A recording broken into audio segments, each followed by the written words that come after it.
Menu আলুর দম। আলুগুলোকে বয়েল করে নিয়েছি, তেল গরম হয়ে গেছে, গরম তেলে দিয়ে ভেজে নেব।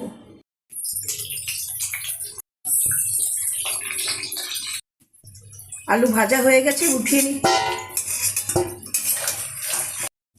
ওই তেলেই দিয়ে দিলাম তেজপাতা, কাঁচা লঙ্কা, জিরে, আদার পেস্ট।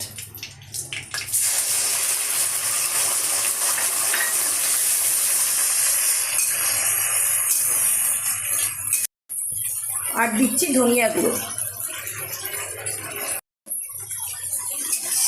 মশলা তেল ছেড়ে দিয়েছে, এবার আমি ভেজে রাখা আলুগুলো দিয়ে দেবো।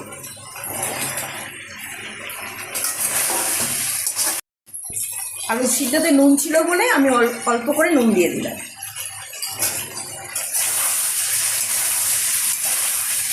এবার কিছুক্ষণ কষিয়ে নেব।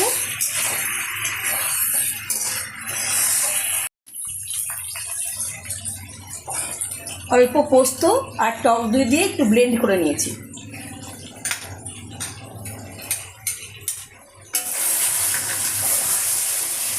টক দই দিয়ে লো ফ্লেমে করে দিয়েছি, কারণ নাহলে দইটা ফেটে যায়।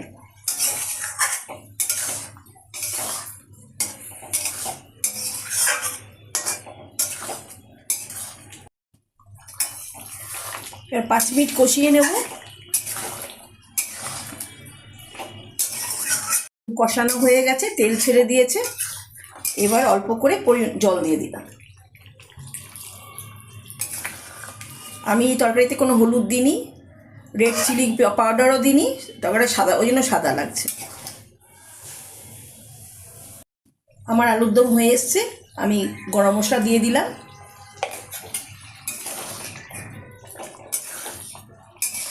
আপনারা চাইলে ঘি দিতে পারেন, আমি দিলাম না। রান্না এইটুকুই। এটা রুটি, পরোটা, ভাত সব কিছু দিয়ে খাওয়া যায়। বন্ধ করে দিচ্ছি। ধন্যবাদ।